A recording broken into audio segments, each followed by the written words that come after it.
Hola, ¿qué tal? ¿Cómo están? Buenas noches tengan todos ustedes. Nuevamente me encuentro aquí para presentar un nuevo video. Como ya saben, mi nombre es José Alberto Ortiz, soy médico residente de Medicina Interna de cuarto año, orgullosamente en el Hospital Regional de Alta Especialidad de la Península de Yucatán. Y bueno, el tema de hoy va a ser la fisiopatología de la cetoacidosis diabética y del estado hiperosmolar hiperglucémico, así como un bosquejo acerca de cómo se dan los síntomas y signos principales de estas patologías. Bueno, antes que nada, también quisiera saludar a todos, ¿verdad? A todas las personas que le agradan estos videos educativos. También recordarles que estos videos están principalmente enfocados para estudiantes del área de la salud, llámese enfermeros, médicos o estudiantes de medicina, dentistas, nutriólogos, etc. Igual me gustaría mencionar en este video por qué hago estos videos, ya que hay algunas personas que me han dicho que es una buena idea, otros me han dicho que es un poco tonto, pero pues me di cuenta que enseñando uno aprende todavía más, ¿no? Entonces hay una frase de la que recuerdo mucho, que es de Albert Einstein, que dice que si usted no puede explicarlo de una manera simple o sencilla, tal vez usted no lo ha comprendido del todo bien o perfectamente. Eso nos hace pensar que solo cuando alguien puede explicarte algo de una manera que parece demasiado sencilla, es solo en ese punto en el que realmente una persona ha comprendido un tema, ¿verdad? También me gustaría agradecer en este video a otros médicos o otras personas que han estimulado en mí ese deseo de enseñar. Bueno, estas personas, algunos de ellos son médicos internistas, ellos son el doctor Najib, ¿verdad? El doctor Bin, el doctor Adelek. Ellos con sus videos, sus videoclases, pues estimularon en mí el deseo de enseñar. Si ustedes tienen la oportunidad de buscar en YouTube sus canales o de suscribirse a sus páginas de internet, ustedes podrían aprender todavía más de otros temas. Igual quisiera hacer una reflexión que les pueda servir a ustedes que son estudiantes o cualquier persona que esté viendo este video. La reflexión es la siguiente. Quiero que ustedes sepan que la humanidad o lo especial de nuestro mundo es que la humanidad se ha construido de personas que son individuales, son particulares, es decir, que todos somos diferentes unos de los otros. Lo que nos hace especiales es eso, que no seamos iguales. Y un mundo mejor se construye cuando respetamos la individualidad de otras personas, cuando respetamos sus ideas, cuando escuchamos otras ideas, nosotros analizamos y nos formamos nuestra propia idea. De eso se construye el mundo. Y pues de esta manera y con esta idea quisiera aportar un granito de arena a la educación en el área de la salud y pues espero que les sirva, ¿verdad? Entonces ya sin más preámbulos, pues vamos a hablar acerca de la fisiopatología de la cetoacidosis diabética, estado hiperosmolar hiperglucémico y un bosquejo acerca de los síntomas y signos. A mí me gusta decir esto cuando empiezo un tema, y es que gran parte del entendimiento de las patologías está en la nomenclatura que utilizamos. Entonces, paso 1. Si ustedes mencionan el nombre de la patología, en este caso cetoacidosis diabética y estado hiperosmolar hiperglucémico, entonces nosotros podemos imaginar ya de una vez qué factores o qué aspectos son importantes para la fisiopatología e incluso para su diagnóstico. En este caso, ceto, que significa acúmulo de cuerpos cetónicos, acidosis, que es un trastorno ácido-base característico en la cetoacidosis, y diabético, que hace relación a la principal característica de un paciente diabético, que es la hiperglucemia. Y del estado hiperosmolar hiperglucémico, pues es similar. La hiperglucemia hiperosmolar, o sea, la osmolaridad aumentada en el suero, ¿verdad? Ahora, ¿qué tenemos que entender para poder comprender mejor la fisiopatología de estas entidades? Pues uno, ¿verdad? ¿Qué es lo que interviene principalmente? Pues los que intervienen pues son la insulina, o más que nada su ausencia o su disminución de una manera muy importante, así como las hormonas contrarreguladoras, ¿verdad? Las hormonas contrarreguladoras. En este caso pues son el glucagón, la adrenalina y noradrenalina, el cortisol, ¿verdad? Y la hormona del crecimiento. Entonces vamos a empezar por eso. ¿Qué funciones tiene la insulina? Si ustedes ven las imágenes acá atrás, van a observar que hay unos numeritos de color verde. Si ustedes siguen con la imagen los numeritos, va a ser más fácil entender lo que yo les estoy explicando. Entonces, normalmente el cuerpo humano se encuentra en un equilibrio o en una homeostasis metabólica, ¿verdad? En la que está equilibrada las acciones que son anabólicas con las acciones que son catabólicas, ¿verdad? Olvido y siempre digo la palabra verdad como una muletilla, disculpen. Bueno, entonces aquí tenemos una imagen en el número 1, podemos observar las acciones de la insulina, ¿verdad? Y las acciones de las hormonas contrarreguladoras, en este caso como principal al glucagón. ¿Cuál es la función de la insulina? Bueno, la función de la insulina, lo que siempre nos imaginamos es insulina, piensa uno glucosa. Pero la insulina, aunque sí es importante para el metabolismo de la glucosa, debemos recordar que no solo actúa en el metabolismo de la glucosa, ¿verdad? Interviene en otros metabolismos o en otras rutas. Pero bueno, paso 1. ¿Qué hace la insulina? Permite que la glucosa entre a la célula. Paso 2. Otra de las cosas que favorece, pues evidentemente, al permitir que la glucosa entre a la célula, pues favorece la glucólisis, ¿verdad? O la degradación de glucosa para que finalmente nos pueda proporcionar energía. Otro aspecto que va a hacer es favorecer la lipogénesis, o sea, que se pueda sintetizar tejido graso, ¿verdad? Otra es la síntesis de proteínas. Esas son las funciones principales de la glucosa. Ah, y se me olvidaba una, que es el reservorio a través de glucógeno, esto en el hígado y en el músculo. Ahora, ¿cuáles son las acciones de las hormonas contrarreguladoras? Pues prácticamente es lo contrario, ¿verdad? Es decir, en este caso, la degradación de ácidos grasos y su oxidación, en este caso es la lipólisis y la beta-oxidación. Asimismo, favorece la gluconeogénesis, que es la formación de glucosa a partir de otros productos que no sean de carbohidratos, ¿verdad? En este caso pueden ser derivados de aminoácidos, derivados de la lipólisis. Esas son las acciones principales de la glucagón. Y otra de las acciones evidentemente importantes pues es la cetogénesis. La cetogénesis pues sí es una ruta metabólica fisiológica que principalmente sucede cuando hay un ayuno pues muy prolongado, pero en este caso en la cetoacidosis diabética principalmente, en la cetoacidosis diabética pues va a suceder de una manera pues patológica, y es lo que nosotros vamos a ver.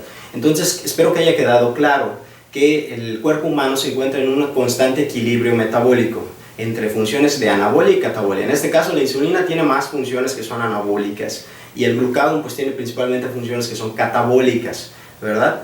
Ahora, ya que sabemos eso, ya sabemos que debe de haber un equilibrio, veamos qué es lo que sucede normalmente. Entonces aquí hice un esquema, como pueden ustedes observar. En el centro del esquema se ve un círculo que representa al sistema circulatorio del cuerpo humano, ¿verdad? Este cuadrito representa una célula de un tejido periférico cualquiera.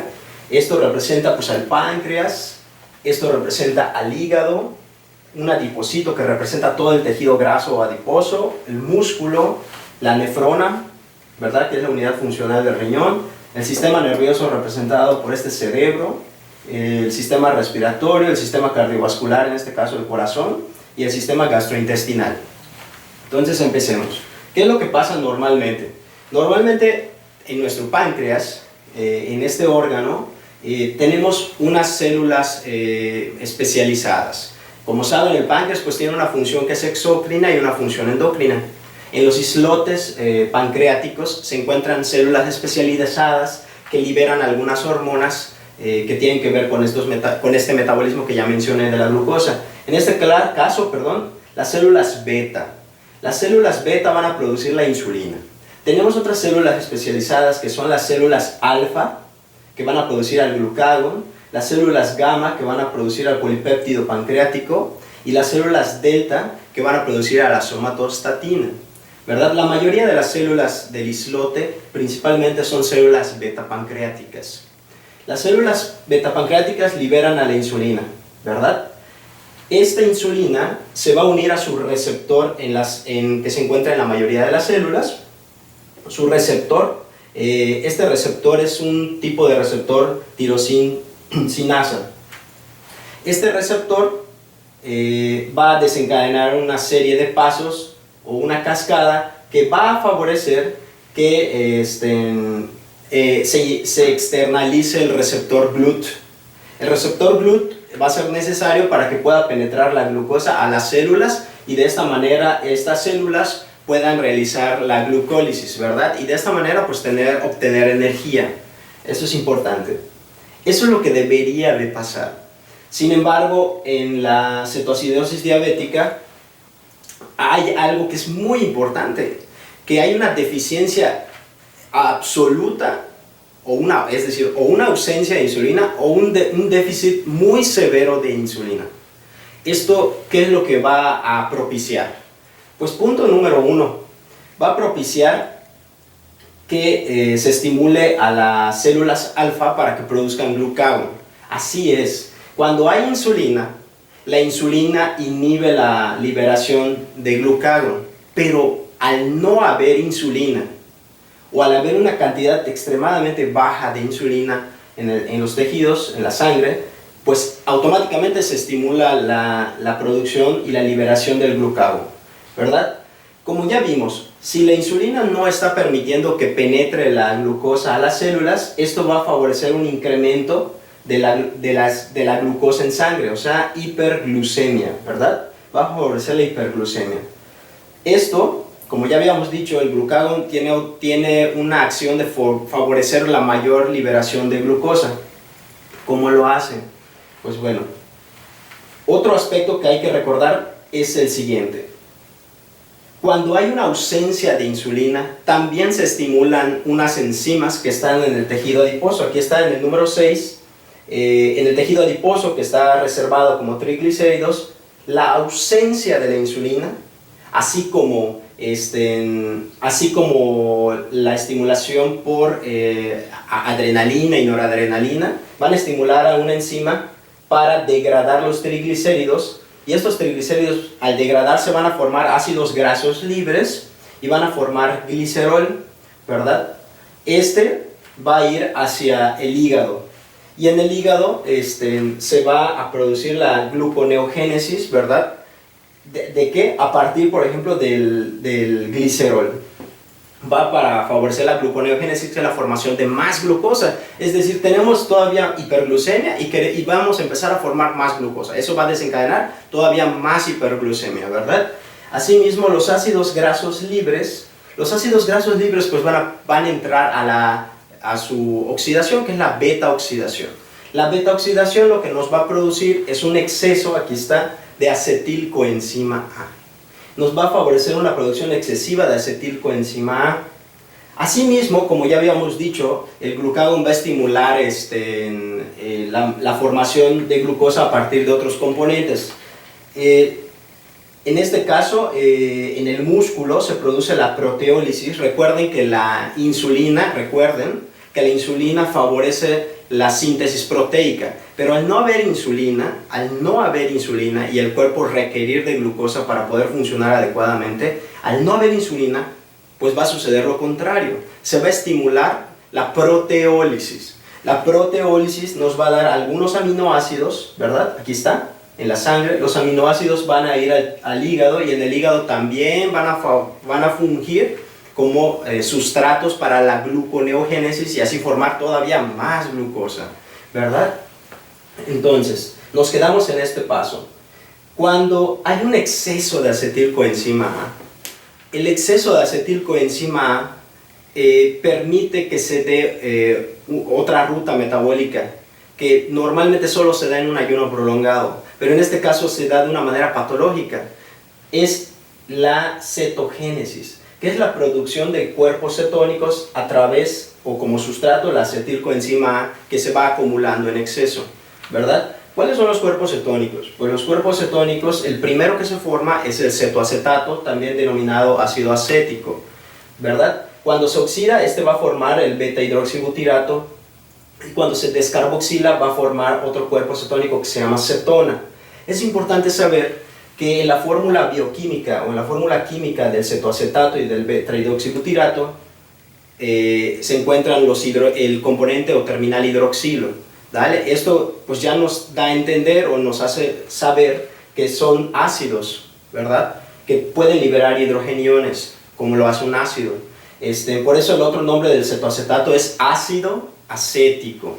Del beta-hidroxibutirato es ácido beta-hidroxibutírico, ¿verdad? Son ácidos. Aquí es un esquema muy sencillo, pero por ejemplo, cómo los hidrogeniones se unen al bicarbonato. Como ustedes saben, para que los procesos metabólicos se estén dando en el cuerpo humano, estos deben de estar a cierto pH, a cierta temperatura, ¿verdad? Entonces, por eso existe este mecanismo de regulación que se llaman amortiguadores.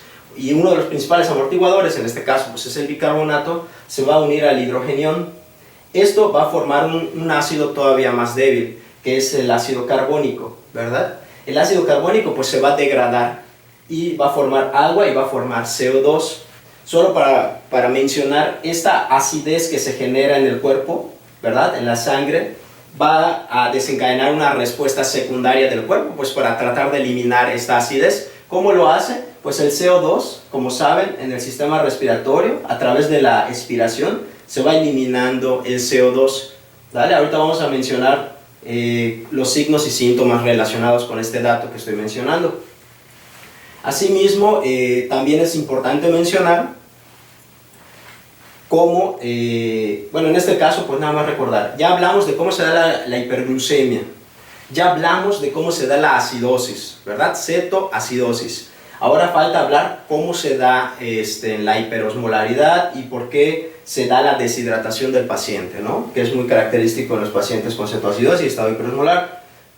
La hiperglucemia va a favorecer que se rebase el umbral máximo de reabsorción de la glucosa en los túbulos de la nefrona, ¿verdad? Se rebasa, son 200 miligramos el umbral. Cuando uno tiene más de esa cantidad, se va a rebasar el umbral, entonces ya no se va a poder reabsorber para regresar a la sangre, sino que se va a orinar. Esto pues nos va a condicionar una glucosuria. Y la glucosuria, como se incrementa la osmolaridad en la luz del túbulo, esto va a favorecer poliuria, es decir, va a secretarse agua a los túbulos siguiendo a la osmolaridad de la glucosa y va a favorecer lo que se llama poliuria, que es orinar mucho, ¿verdad? El orinar mucho, pues evidentemente nos va a causar deshidratación y la deshidratación nos puede llevar a hipovolemia, ¿verdad? Otro dato es importante. No solo se pierden líquidos o volumen, sino que también se pueden perder algunos electrolitos, ¿verdad? Como el potasio, el magnesio, fósforo, calcio. Todos los electrolitos se pierden con esta disminución del volumen extracelular, ¿verdad? El hecho de que nosotros nos deshidratemos, disminuyamos nuestro volumen, hace que nuestro cuerpo aumente la osmolaridad, ¿verdad? Aumenta la osmolaridad. Debemos de recordar que la osmolaridad, para que nosotros podamos recordarlo, la normal es entre 275 y hasta 310, depende un poquito de la bibliografía, pero en general es entre 275 y 310. Algunos libros la manejan como 295, como un número o un promedio, ¿verdad? Esa es la osmolaridad normal. Pero como recordamos, en el estado hiperosmolar, la osmolaridad está particularmente muy elevada, ¿verdad? Mayor de 320 miliosmoles, que es lo que se menciona en los criterios diagnósticos. Bueno, entonces, como podemos observar, de esta manera se da la fisiopatología de la cetoacidosis y el estado hiperosmolar hiperglucémico. Entonces recapitulemos pues, para que no nos perdamos y entendamos bien todo esto. Lo importante es entender por qué se da la acidosis metabólica y por qué se da la cetogénesis en un paciente con cetoacidosis. Recordar, no hay insulina o está tremendamente disminuida, de tal manera que se da hiperglucemia, ¿verdad? La ausencia de insulina estimula a la liberación del glucagón, ¿verdad? Recuerden que cuando no hay insulina, se favorece la lipólisis. La lipólisis va a liberar ácidos grasos, glicerol, ¿verdad? También se favorece la proteólisis. Entonces estos van a ir al hígado, que gracias al glucagón se va a favorecer la gluconeogénesis, o sea, más glucosa se va a liberar a la sangre. Asimismo, y de manera pues, patológica, se va a estar produciendo pues, mayor beta-oxidación, formación de acetilcoenzima A, y como va a haber un acúmulo de acetilcoenzima A, pues este va a tener que derivarse a la ruta de la cetogénesis, o sea, cuerpos cetónicos, o sea, más acidez en la sangre, ¿verdad? Entonces ya vemos acidosis, ya sabemos por qué cuerpos cetónicos, ya sabemos por qué la hiperglucemia, y ya sabemos por qué hay una disminución del volumen extracelular, en este caso la glucosuria, poliuria, deshidratación, hipovolemia. Eso concentra más la osmolaridad en la sangre, por eso hay hiperosmolaridad, ¿verdad? En el caso de la cetoacidosis diabética, cuando veamos diagnóstico, el video de diagnóstico, veremos que tiene particularmente una osmolaridad menor de 320, que es uno de los criterios, pero para estado hiperosmolar hiperglucémico. Ahora vamos a derivarnos un poquito acerca de los síntomas y signos. Dentro de los signos y síntomas principales que pueden presentar nuestros pacientes con cetoacidosis y estado hiperosmolar, se encuentran alteración del estado mental, pero particularmente en los pacientes con estado hiperosmolar hiperglucémico.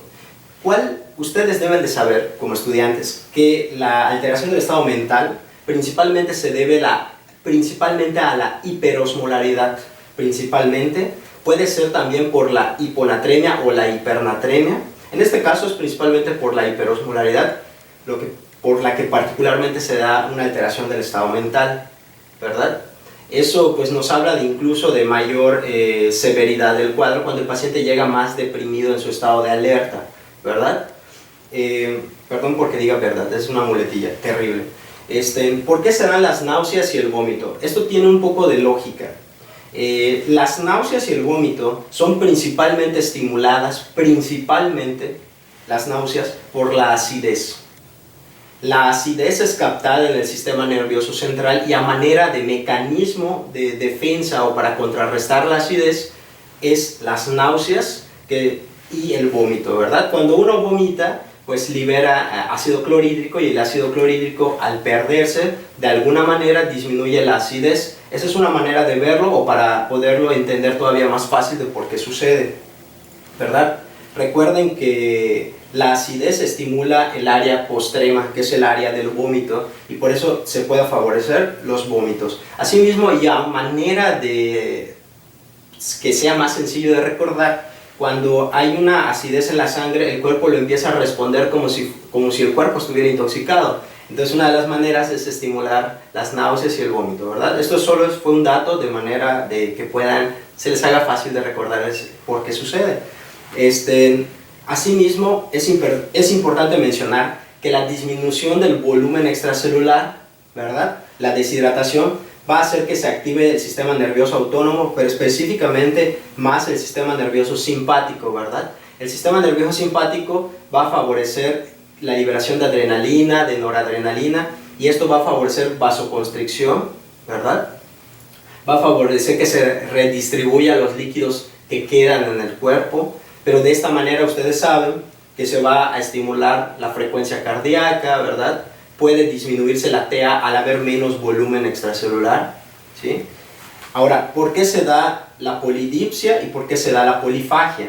Recuerden que la polidipsia, que es un deseo de querer tomar líquidos, se da principalmente por el estímulo de la sed.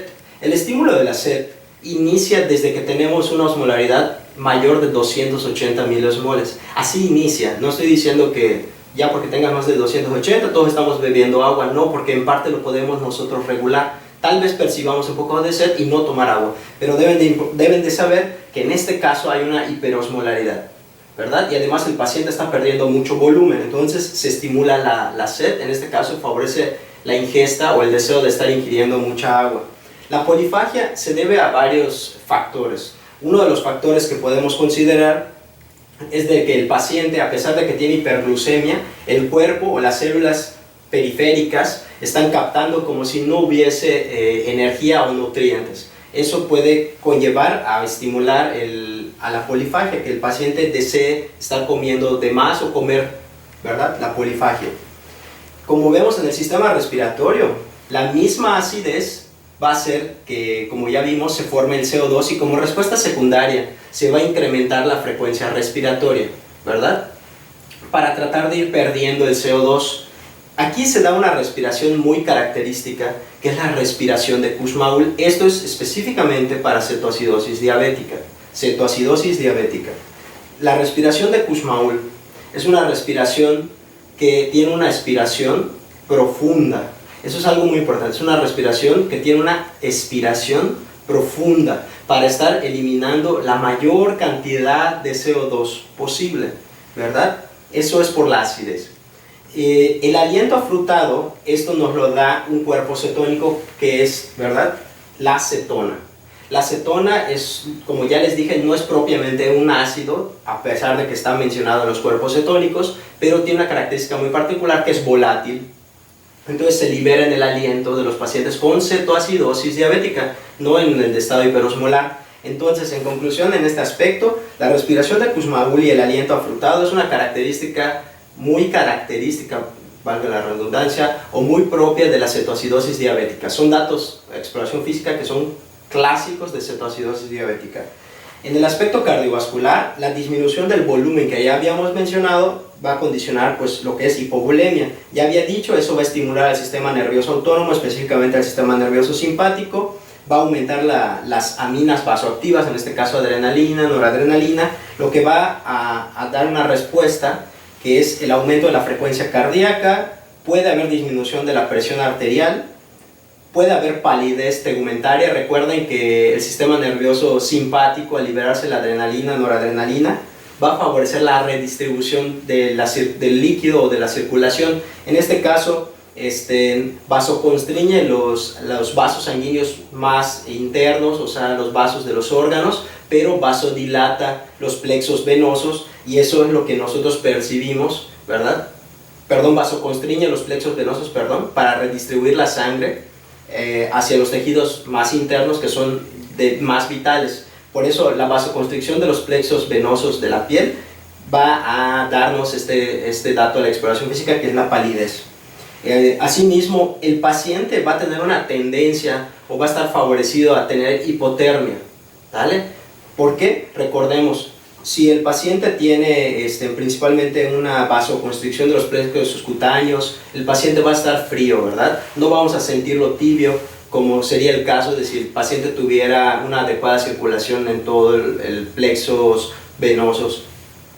Este dato de que el paciente tiende a tener hipotermia es un dato importante a tomar en cuenta, ya que hay pacientes que son precipitados estas patologías por infecciones. Entonces va a ser a veces incluso un poquito difícil detectar, porque algunos pacientes no van a presentar una fiebre propiamente dicha, o al menos una fiebre alta, lo que nos hace más difícil poder determinar si un proceso infeccioso es el precipitante. Asimismo, también recuerden que los propios desequilibrios hidroelectrolíticos, ¿verdad?, nos pueden condicionar a arritmias cardíacas, incluso paro cardiorrespiratorio. Pero esto es más adecuado, o es más específico, es más específico para las alteraciones del potasio, ¿verdad? El potasio normalmente en un paciente con cetoacidosis diabética y estado hiperosmolar, pero principalmente para cetoacidosis diabética, suele presentársenos falsamente con un potasio sérico que puede estar normal o puede estar incrementado. Pero digo falsamente porque la acidosis, una de sus peculiaridades es de que favorece la liberación o que salga el potasio que está dentro de las células, salga a la circulación. ¿Dale? Entonces, en realidad, sí va a haber un déficit total de potasio en el cuerpo, pero en el líquido extracelular, que es lo que se mide en el laboratorio, en la muestra de sangre del laboratorio, va a mostrarse falsamente como que está normal el nivel sérico o que está aumentado incluso gracias a la acidosis. Entonces, eso es importante saberlo, ya que tanto la hipocalemia como la hipercalemia nos puede dar unas arritmias cardíacas y eso nos puede conllevar incluso a paro cardiorrespiratorio, ¿verdad? Eso es algo muy delicado y eso lo veremos en otro video que es acerca del tratamiento, ¿verdad? En el aspecto intestinal, pues como ya habíamos mencionado acerca de las náuseas, ¿verdad? Que es una respuesta del sistema nervioso autónomo, el vómito que ya habíamos mencionado, el ilio principalmente se debe a las alteraciones de los electrolitos séricos, pero específicamente más para el potasio, ¿verdad? Se puede condicionar ilio. Asimismo, un dato muy mencionado en la literatura es el dolor abdominal. Hasta hace años no se sabía con claridad cuál era la causa del dolor abdominal y pues actualmente varias bibliografías o varios estudios están sugiriendo que el dolor abdominal se puede dar por una alteración en la circulación mesentérica, ¿verdad? Del abdomen. Este dato es muy peculiar y es un dato muy importante porque muchos pacientes que llegan con cetoacidosis diabética refieren náuseas. De hecho, el dolor abdominal, la hiperglucemia, las náuseas y el vómito se presentan entre el 40 y 75% de los casos que llegan con cetoacidosis diabética. Entonces es un dato muy importante, ya que los médicos pueden pues tal vez equivocarse y pensar que el motivo por el que está yendo el paciente es el dolor abdominal, ¿verdad? Y confundir los diagnósticos o pasar por alto la posibilidad de que el paciente tenga cetoacidosis diabética. He ahí la gravedad de esta situación. No es tanto de que el motivo sea el dolor abdominal en sí, sino que puede pasar por alto ese diagnóstico si no consideramos otros aspectos importantes.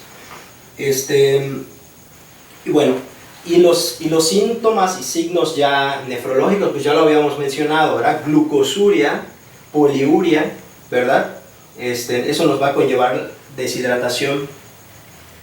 Y pues bueno, creo que son los aspectos más importantes acerca de la fisiopatología de la cetoacidosis diabética, del estado hiperosmolar hiperglucémico y un bosquejo acerca de por qué se dan o se pueden explicar los signos y los síntomas en estas patologías.